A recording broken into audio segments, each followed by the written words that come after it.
Penderitaannya tidak bisa ditebus dengan cara apapun kecuali menyatakan Soeharto sebagai penjahat, kecuali Soeharto adalah pelanggaran yang berat. Itu yang saya sampaikan kepada Presiden berat saya.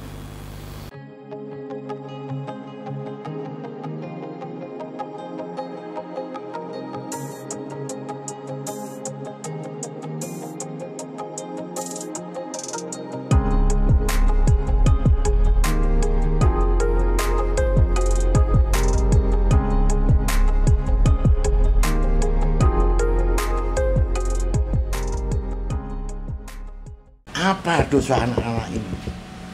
Tesis kriminologi mengatakan bahwa kejahatan pinggir jalan, kejahatan rakyat bawah karena faktor kemiskinan. Anak-anak ini sedang bukan melakukan kejahatan. Siapa yang diindikasikan sebagai penjahat, bunuh. Bahkan begitu keluar dari pintu penjara, diambil, bunuh.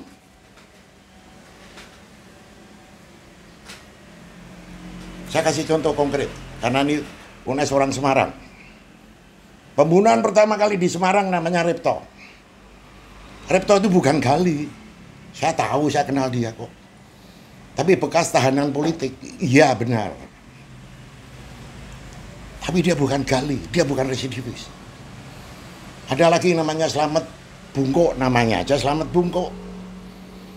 Cacat anaknya. Pekerjaannya hanya calo di Pengapon kalau ada bis yang mau ke jurusan Jepara dan lain sebagainya. Dia agen koran di situ. Dibunuh. Lagi namanya Alek. Aktif dia ke gereja. Karena bapaknya juga kepala sekolah Masehi di Poncol. Dibunuh. Mereka tidak ada garis singgung dengan kriminalitas. Ada lagi yang namanya Basuki, aktivis KNPI. Dibunuh. Mayatnya dibuang di Tuntang sana. Ketika saya selesai kelas 3 SMP, mau masuk SMA, pada saat yang sama, adik saya sudah 3 yang tidak sekolah.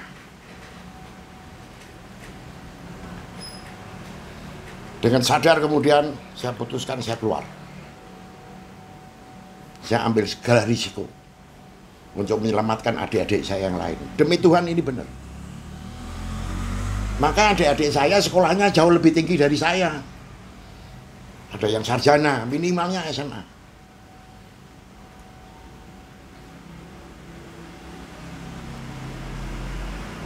Contoh, jangan melihat pelacur itu karena perbuatannya. Dia lakukan itu karena ketidakberdayaan secara ekonomi. Sopo sih wong wedok nggak kepengen hidup normal. Ada situasi, ada keadaan. Tapi satu hal ya, saya tidak mengatakan bahwa saya terpaksa ambil tindakan, tidak loh. Saya katakan ketika saya masuk dunia keras, itu pilihan saya yang rasional. Saya jual beli keberanian. Tapi maaf kata, saya tidak pernah mencuri, saya tidak pernah menodong, saya tidak pernah merampok. Bahkan tadi awal pembicaraan saya katakan bahwa saya di lingkungan desa saya ketua LKMD. Ya, para penguasa saya titip salam dong. Kalau kamu tidak becus menyelesaikan rakyat, kemudian kriminalitas muncul, ya jangan main bunuh dong.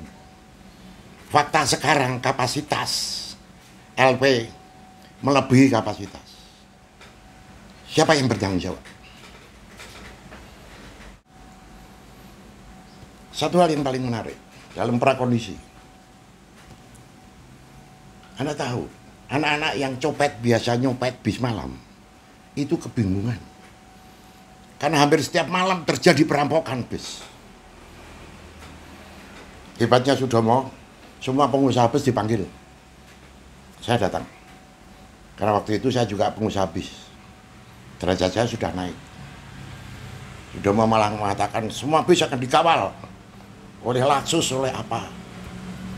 Empret, ya itu nggak pernah terjadi karena yang rampok mereka sendiri kok. Anak-anak pencopet sampai nggak berani kerja. Pencopet itu pekerjaannya mencari orang lengah. Tidak ada curas di situ. Jadi ini hal yang sangat, saya ingin mengangkat persoalan Petrus ini bukan melebih-lebihkan, tapi inilah yang terjadi. Bagaimana Buyung Nasution bersikap, dan sekaligus bagaimana antek-antek Soeharto dari Amir Mahmud, Menteri Dalam Negeri, Ali Murtopo waktu itu sebagai Wakil Ketua DPA, Yoga Sugama sebagai Kabakin, mengamini semuanya. Mengamini semuanya.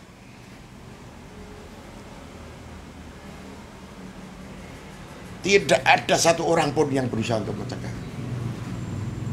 Satu orang yang berani menantang itu hanya satu orang di Republik ini. Tembak saya, jangan ambil. Orang yang sedang mencari perlindungan di tempat saya. Namanya Artijo. Good. Ditantang itu Hasbi.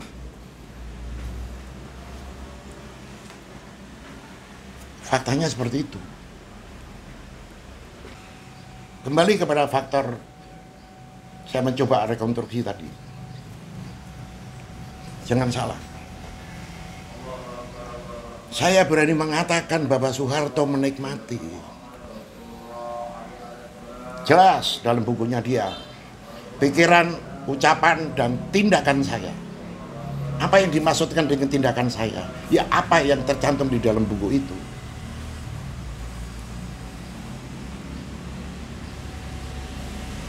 Dalam prosesnya yang panjang, kita lihat pernyataan Adam Malik. Jangan caranya seperti itu. Bila perlu adili siang, tembak sore. Pernyataan Adam Malik harus diterjemahkan. Jangan dia diberi hak untuk banding. Jangan diberikan hak untuk kasasi. Apalagi PK. Adili saja, terindikasi, selesaikan. Yang penting proses peradilan berjalan. Betapa luar biasanya kemarahan seorang Adam Malik, mantan wakil presiden.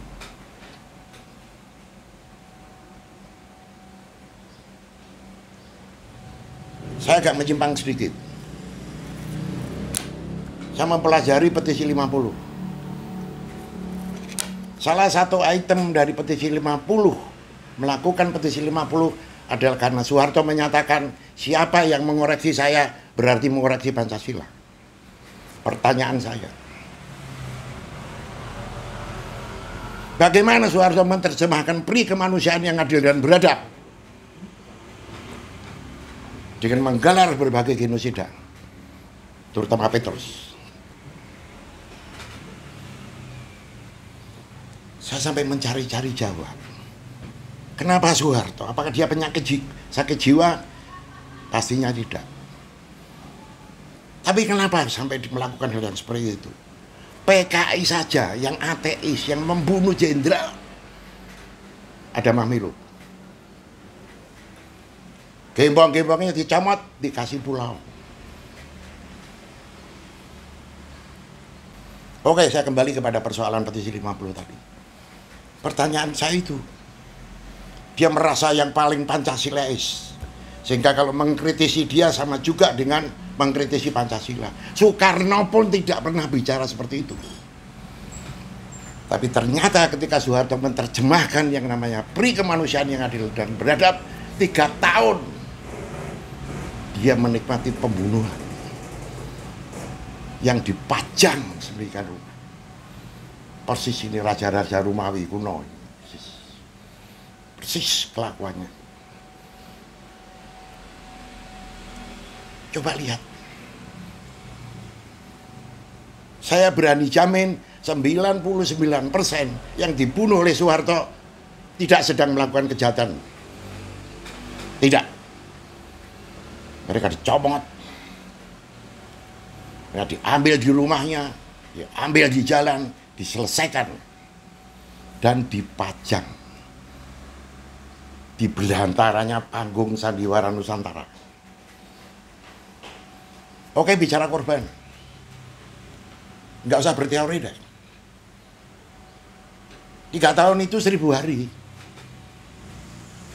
Kalau satu provinsi saja satu, coba dikalikan jumlah provinsi dan kalikan jumlah 1000 itu. Berapa?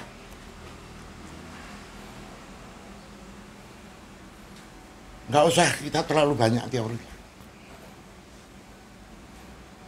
Kembali lagi, selalu menghantui otak saya itu.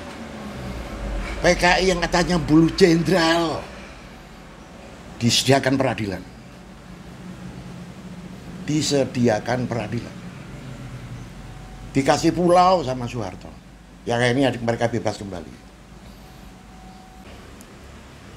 Jadi surat yang saya kirim ke Presiden dan yang sampaikan kepada 23 universitas fakultas hukum, ini masih kulit. Ini masih kulit. Apakah saya salah kalau saya mengatakan bahwa antara Ali Murtopo, Amir Mahmud, Yoga Sugama merupakan konspirasi busuk antar lembaga negara? Siapa yang bisa bantah? Karena dia mendukung.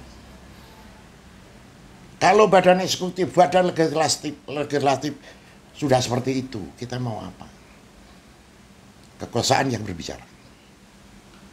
Anda tahu, ini saya ngomong jujur, demi Allah terkutuk hidup saya. Namanya Petrus berhenti itu ada manusia yang paling berjasa satu di Republik ini. Bukan orang Indonesia asli. Dia malah orang Belanda. Namanya Haji Prinsen. Saya biasa sebut dia Pongke. Ketika saya pelarian, setelah saya ke LBH ketemu Todung, berkenalan dengan mulianya dan teman-teman aktivis, saya nongkrongnya di LPH. Belum ada Komnas HAM. Di situ saya kerjasama dengan Pongke untuk menyampaikan berita keluar. Walhasil Menteri Luar Negeri Belanda datang nyetop. Yang dikatakan oleh Yoga Sugama itu yang dimaksudkan untuk itu. Jadi yang menghentikan punya andil besar sampai kekuatan luar datang ke Indonesia untuk menegur Soeharto supaya berhenti pembunuhan misterius, itu namanya Haji Prinsen. Data dari saya. Maka tidak aneh kalau kumpulan-kumpulan arsip yang saya berikan dari surat ini, maka lebih banyak berita-berita yang berkaitan dengan Jawa Barat dan Jakarta. Karena saya sudah ada di Jawa Tengah. Apakah tidak malu kita yang berani menyetop dengan taktiknya yang begitu luar biasa? Saya sajikan semua data-data. Waktu itu saya kerjasama dengan LBH, dengan YBLI. Pongke yang mentransfer di antaranya ke Belanda, ke Australia, ke Human Rights International. Ini benar terjadi.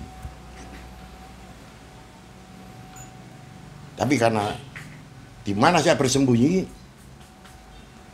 sudah mulai diketahui dan disergap, saya akhirnya hingkang ke Gunung Lawu selama 3 tahun. Kalau di dalam surat saya yang ke Presiden, saya katakan pelarian saya 10 tahun. Ini benar. Pertanyaannya kan begini. Loh, pembunuhan misterius kan hanya 3 tahun. Kok pelarian sampai 10 tahun? Saya tetap merasa masih belum aman. Jawabannya sederhana saja. Anak saya nomor 1 itu merit tahun 97. Itu pun saya masih belum bisa menungguin. Saya tidak bisa menikahkan. Resepsi saya belum bisa muncul. Setelah Soeharto habis, saya baru bisa muncul. Karena saya penuh perhitungan. Karena apa? Anak-anak korban pembunuhan misterius yang selamat, rata-rata kebanyakan mati ngenes depresi. Karena masih sering disatroni, paling tidak diperas. Ini yang terjadi. Jadi bukan sesuatu yang sederhana. Nah, sebetulnya saya udah nggak mikir kok genosida ini mau disidangkan atau tidak, mau ada pengadilan HAM berat atau tidak, udah nggak peduli saya, udah capek nunggu keadilan di Republik ini. Tapi karena saya ditemuin Komnas HAM dan LPSK, saya baru ngerti, oh ada langkah istimewa nih dari Jokowi, mau rekonsiliasi non yudisial. Tapi setelah saya pelajari, yang diurusin hanya korbannya. Pelakunya siapa? Loh, ini non yudisial kok. Jadi nggak perlu nyebut nama Soeharto. Ini kan sama dengan orang buta di hadapan sinar matahari toh. Walaupun terang yang dilihat, tapi di pikiran dan yang dilihat hanya kegelapan saja. Pembunuhan misterius itu begitu konkret. Soeharto bahkan diingatkan oleh Umar Hadi Kusuma, Pak, mbok jangan kados ngoten toh Pak. Saking ngerinya namanya Wakil Presiden Umar Hadi Kusuma pada waktu itu. Apa jawabnya? Biar saya yang bertanggung jawab dengan Tuhan. Good. Satu sisi bukunya autobiografi, dia mengatakan ini tindakan saya. Ketika ditanya dengan Umar Hadi Kusuma, dia ngomong biar saya bertanggung jawabkan dengan Tuhan. Rakyat itu nggak dianggap. Pemerintah apalagi kecil, Tuhan wae tak adepi kok. Tapi Tuhan Maha Adil. Persis ini hampir sama dengan peristiwa kapal Titanic yang begitu sombong mengatakan Tuhan tidak akan mengkaramkan kapal ini. Diselesaikan dengan Tuhan. Juga Soeharto diselesaikan dengan Tuhan. Dalam proses yang panjang saya mencari-cari kenapa Soeharto sekecil ini. Akhirnya saya menemukan jawaban. Besar kemungkinan karena Soeharto tersinggung karena sedang dimahkotai sebagai bapak pembangunan. Itu sekitar 83 sebelum Petrus. Marah dia. Memang ada 3 organisasi besar. Hasan Wingking saya pimpin. Prems saya sebagai pembina. Masa 33 saya sebagai pembina. Tapi satu kata saya, itu perintah. Ini pernah tak buka ketika saya dalam forum diskusi dengan Didi Wijaya di Hotel Santika Semarang. Siapa yang memerintah saya? Karena ini forum akademisi, saya tidak mau berbelok pada hal yang bersifat politis. Oke, saya terima bapak pembangunan karena tersinggung. Pertanyaan saya, yang namanya pemimpin itu harus dihitung, dilihat ketika masa akhir pimpinannya, bukan ketika dia dipuja-puja. Ayo kita lihat ketika Soeharto selesai krisis multidimensional, ratusan triliun uang rakyat dibawa lari dalam kasus BLBI yang sekarang pun belum diselesaikan. Ini yang namanya bapak pembangunan.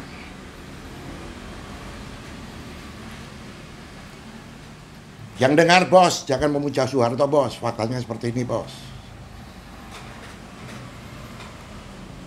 Iya kan, nilai kepemimpinan seseorang kan harus akhir. Jangan di awal, jangan di tengah. Jangan melihat Jokowi sekarang, nanti ketika selesai. Apa yang dihasilkan Jokowi? Jadi sedemikian rupa. Kalau masih ada orang yang mendewa-dewakan Soeharto, sungguh memprihatinkan. Orang berbicara tentang Soeharto belum diadili. Diadili bagaimana? Ketika diadili, persoalan KKN-nya dihentikan sama hakim kok. Dengan alasan kurang ingatannya. Untung aja nggak ngomong udah gila. Dihentikan itu sidang. Karena ini kehebatan para pengacaranya. Supaya sidang tidak dilanjutkan. Tapi coba kalau yang disidangkan itu adalah kasus Petrus. Nggak bisa lari dia. Suruh baca autobiografinya. Suruh baca di antara para sahabat ketika Soeharto 70 tahun. Niki sampean apa mboten sing ngaku niki. Ini fakta. Jangan hanya Gunel saja yang dihukum. Kita pernah tahu kan ada peradilan sesat. Sangkon dan Karta itu Gunel ngaku, Sangkon Karta dikeluarkan. Gunel dihukum. Soeharto membuat pengakuan tertulis. Yang nyulis juga nggak sembarangan, Dwi Payana.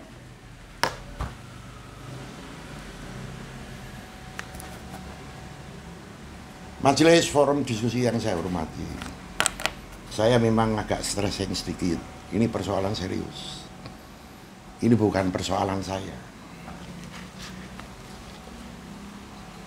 Kata Mahkamah Konstitusi,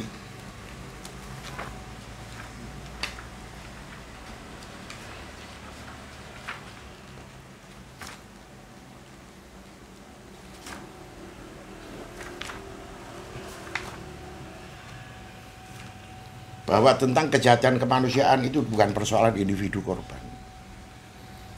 Itu persoalan universal.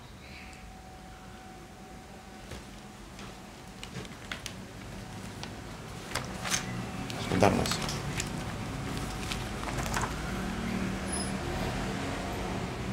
Cobalah Mas, mari. Tadi omongan saya coba dipertimbangkan. PKI aja dibuatkan mahmilu. Gembong-gembong PKI dikasih pulau. Apa dosa? Oke lah mereka berdosa. Mas, saya beritahu ya. Yang namanya gali, preman, copet itu kalau sudah dapat pekerjaan berhenti. Nggak maling lagi. Tapi mereka yang di singgah sana digaji dengan segala fasilitas dan lain sebagainya. Maling. Simpul Mahkamah Konstitusi Akil Muhtar, hukuman seumur hidup. Bahkan di mejanya ada narkoba. Ini keteladanan.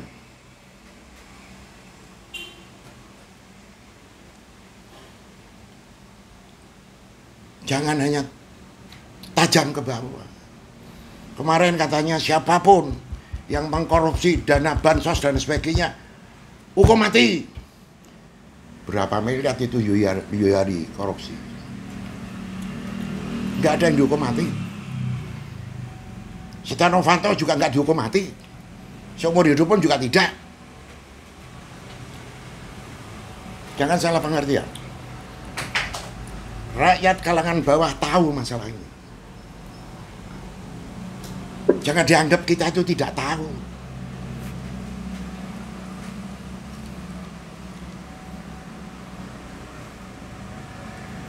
Bahwa kejahatan kemanusiaan bukan merupakan kepentingan manusia saja secara keseluruhan, yang nilainya melebihi kepentingan manusia sebagai individu. Jadi ketika saya bicara seperti ini, bukan kepentingan individu saya. Ini kata ke Mahkamah Konstitusi yang pada waktu itu ketuanya Mahfud MD.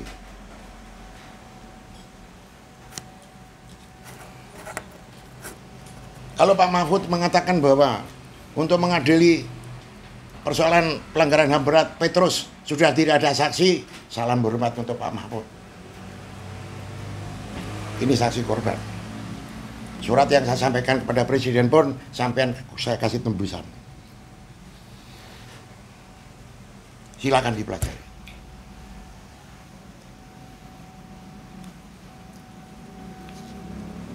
Mas, kalau tadi saya katakan bahwa semuanya itu perintah, coba Anda simak surat saya kepada Presiden ketika saya islah dengan Hasbi. Who SBM sampai disenggakan islah digelar oleh DPD Golkar tingkat 1 Jawa Tengah, saya islah dengan Hasbi.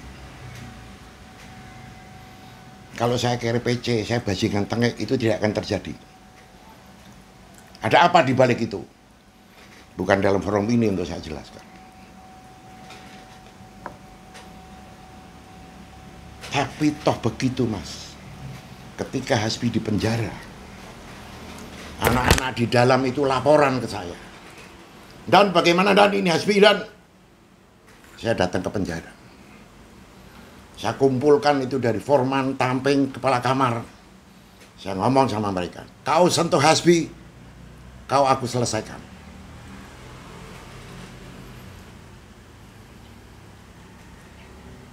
Itu yang saya lakukan. Kalau pada waktu itu aku akan membunuh Hasbi karena dendam, selesai seketika. Tapi bukan itu yang saya lakukan. Saya lindungi dia.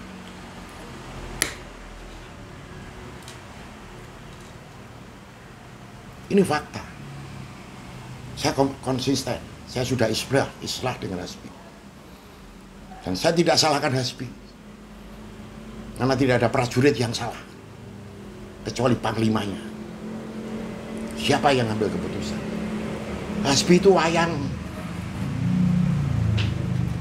Ada dalang di balik itu. Maka saya mohon pada Bapak Jokowi,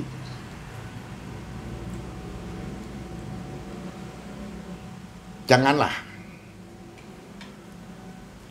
dalam pengertian organisasi ini tidak menyebut Soeharto. Minimal katakanlah dia sebagai patut dicurigai.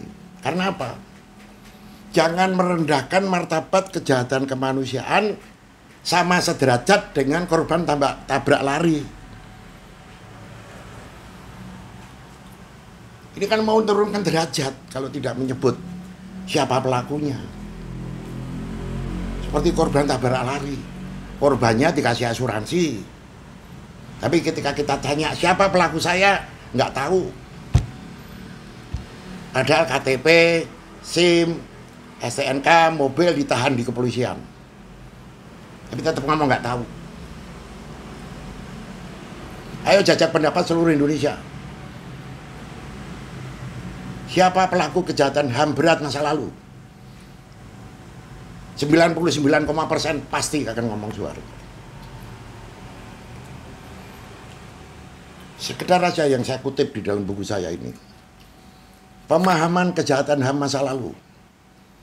Apa yang dimaksudkan dengan masa lalu itu? Di saat pemerintahan siapa? Yang pasti bukan pemerintahan Soekarno. Yang pasti bukan pemerintahan Habibie. Yang pasti bukan pemerintahan Gus Dur. Yang pasti bukan pemerintahan Megawati, yang pasti bukan SBY, dan tentunya juga bukan Jokowi. Jelas kok. Jangan seperti buta di hadapan sinar matahari. Jangan kura-kura dalam perahu, pura-pura bego yang keterlaluan. Ini konkret. Ada yang berbicara, kan Soeharto sudah meninggal. Menurut peraturan Undang-Undang Dasar 45, menurut aturan hukum yang sudah meninggal tidak bisa diadili. Yes. Pertanyaan saya, ketika pembunuhan misterius itu Undang-Undang Dasar 45 itu di mana? Praduga tidak bersalah itu di mana? Pancasila dengan pri kemanusiaan yang adil dan beradab di mana? Jangan sekarang disodorin seperti itu dong orang semacam saya. Muak, yang ada muak. Jangan sok pakar hukum. Wah, gua ngerti hukum. Ini sudah meninggal, tidak bisa diadili. Iya. Tapi pertanyaan saya juga tolong dijawab. Dalam pengertian, apakah ini pantas untuk diperlakukan terhadap Soeharto? Apakah pantas? Ini persoalan serius. Anda harus melihat bajingan tengek, preman, kadet, itu adalah warga negara Indonesia. Hak warga negara yang paling ideal adalah hak untuk hidup.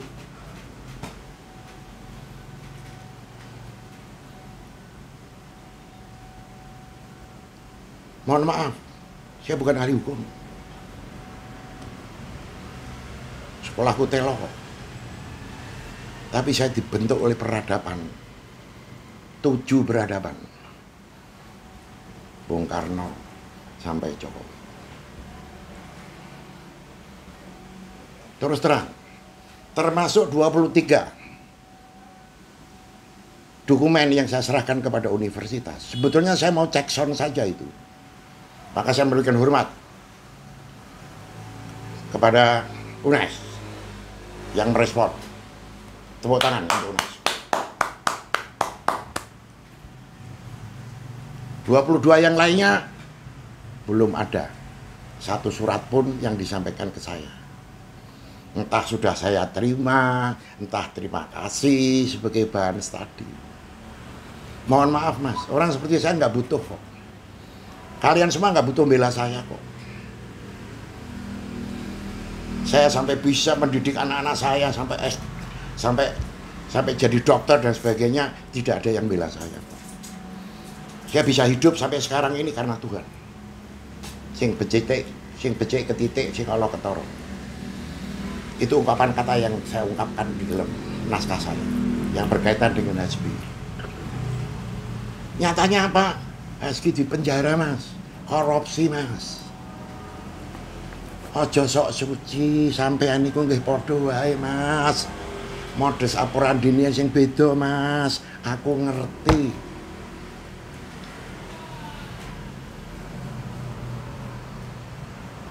Semoga dari paparan saya ini Anda tahu bahwa yang dituduh gali pimpinan sing paling elek itu tidak segoblok yang diperkirakan orang. Bahkan saya berani ngomong, mas, saya 7 periode budaya Republik ini. Aku ngerti isi perut Republik ini.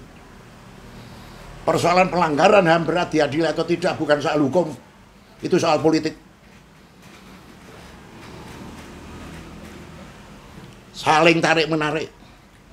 Jokowi tidak sederhana untuk berani melarang HAM. Wong Golkar ikut menjadi pendukung dia kok. Dan Golkar sudah berevolusi.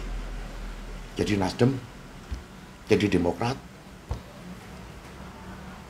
segala macam. So, Jokowi maksa dia akan tarik dukungannya. Saya melihat bahwa persoalan rekonsiliasi ini ada skenario yang tertutup. Pada saatnya nanti Soeharto akan dipahlawankan nasional. Maka di dalam closing buku saya, surat saya katakan, jika suatu saat nanti ada penguasa, saya nggak ngomong presiden, karena kalau presiden harus tunduk dengan Undang-Undang Dasar 45 dengan segala peraturannya. Saya ngomong penguasa, tolong dia diberikan anugerah tanda jasa pahlawan nasional, maka yang paling berdosa adalah siapapun presiden sesudahnya. Karena saya membaca tanda-tanda itu.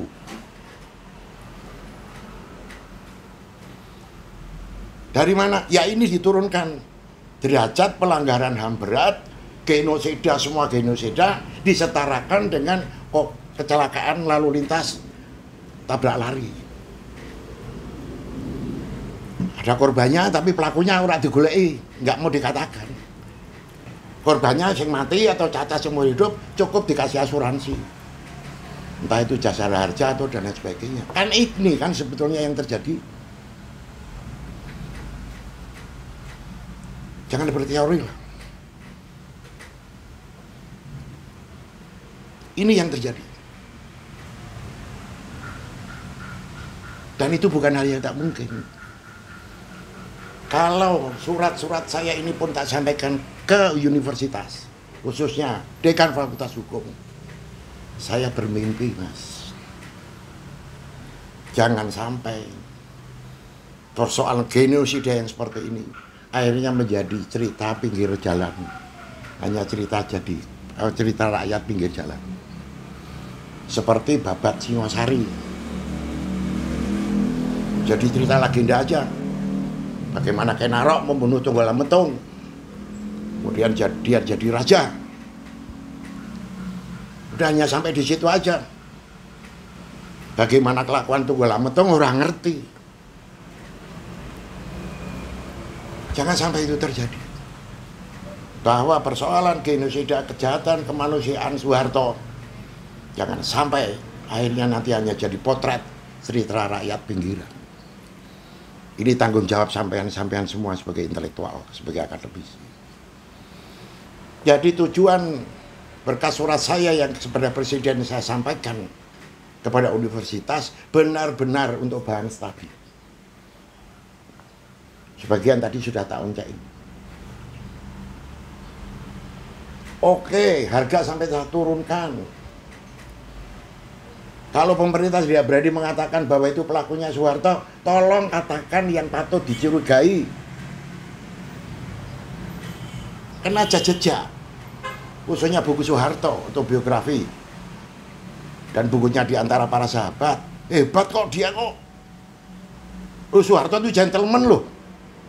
Diakuin itu tindakan saya. Dan akan saya pertanggungjawabkan ke Tuhan. Hebat kok. Lah pemerintah ke belakang kok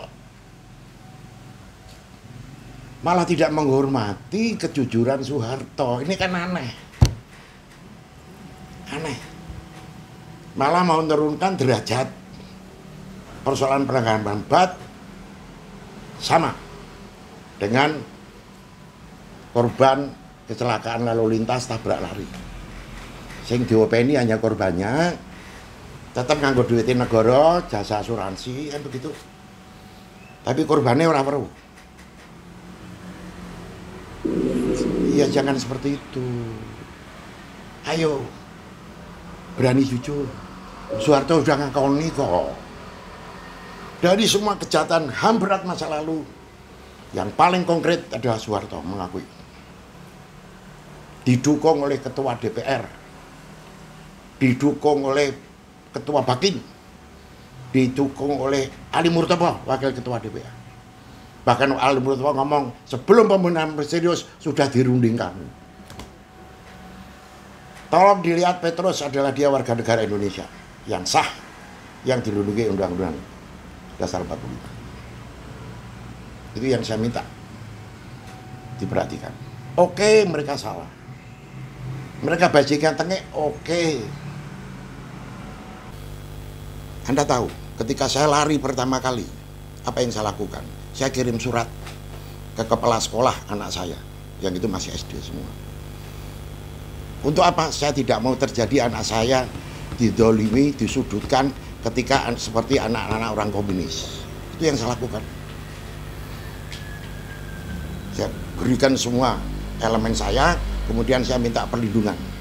Kebetulan anak saya sekolahnya di Santa Teresa. Saya masih ingat direkturnya Suster Clarentin. Anak saya dilindungi. Saya ngomong kalau anak saya nanti bayar sekolah terlambat, saya akan selesaikan. Kalau saya ada rezeki, saya bayar dulu 3 bulan, setengah tahun, ada yang bayar 1 tahun. Tapi alhamdulillah, puji Tuhan, yang paling membahagiakan hidup saya itu bukan karena saya selamat dengan nyawa saya. Tidak. Saya bahagia lihat anak-anak saya. Saya bahagia sedang lihat cucu saya.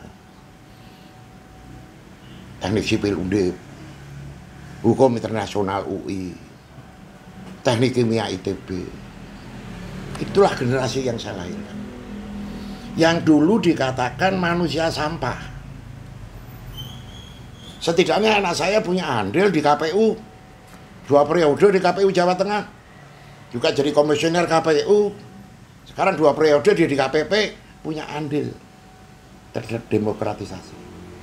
Bagaimana kalau saya mati waktu itu? Coba direnungkan. Apa yang terjadi terhadap nasib anak-anak saya?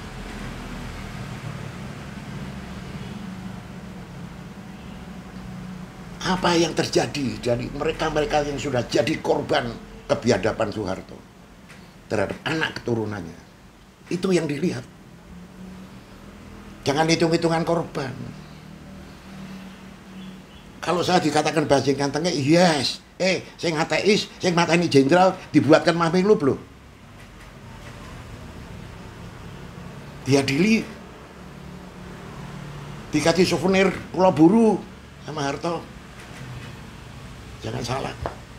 Apa dosa orang-orang semacam saya? Apa dosa kawan-kawan saya? Bagi saya, iming-iming peradilan HAM berat dan lain sebagainya, itu sama juga saya menerima pepesan kosong. Maka saya katakan di dalam buku saya itu, sampai kiamat itu tidak akan terjadi. Karena bukan persoalan hukum. Teman-teman aktivis mau kontras, mau ini semuanya, udahlah. Tapi teriakan terus. Percayalah bahwa pemerintah tidak akan bergerak untuk itu. Bahkan Pak Mahfud pagi-pagi sudah mengatakan sudah tidak ada saksi.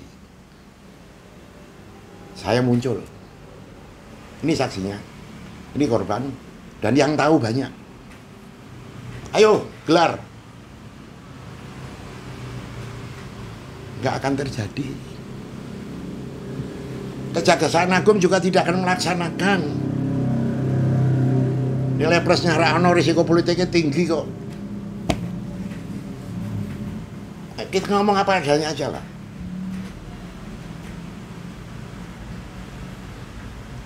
Tapi perjuangan tidak boleh berhenti. Soal berhasil atau tidak, itu wallahu alam, itu urusan Tuhan. Tinggal seberapa jauh tingkat kesadaran bangsa Indonesia ini untuk menegakkan segala bentuk aturan-aturan hukum yang bercantum di dalam Undang-Undang Dasar 45. Persoalannya di situ. Seberapa jauh mereka punya konsistensi, seberapa jauh mereka punya komitmen. Titipan saya tadi kelihatannya sederhana, Mas. Tolong adik-adik mahasiswa generasi yang akan datang, balikkan itu kelewang itu. Dari yang tajam ke bawah, kemudian dibalik, tajam ke atas, tumpul ke bawah. Mboten sederhana, Mas. Menghadapi kekuatan yang sudah berakar serabut.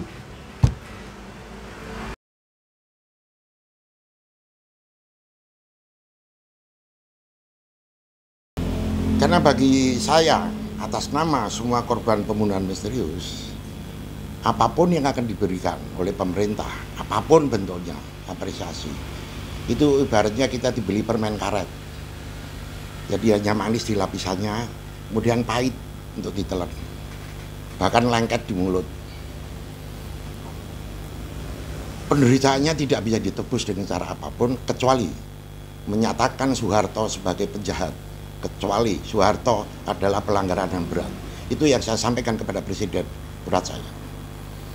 Tapi percayalah, apa yang saya sampaikan ini benar adanya.